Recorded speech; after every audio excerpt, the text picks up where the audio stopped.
നമ്മൾ വിവാഹ കൂദാശയിൽ പാടി പ്രാർത്ഥിക്കുന്നില്ലേ, ആനന്ദിക്കുക പ്രിയപുത്രി ആത്മവിഭൂഷിത മണവാട്ടി, നിന്നെ ഇതാ തിരുമണവാളൻ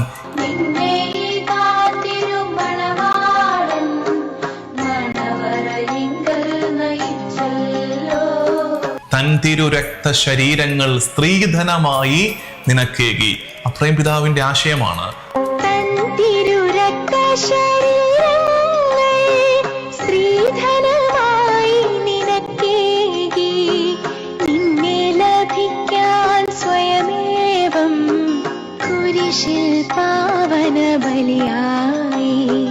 അതായത് സഭയ്ക്കുള്ള സ്ത്രീധനമായി രക്തമൊഴുകി അവന്റെ ഹൃദയത്തിൽ നിന്ന്.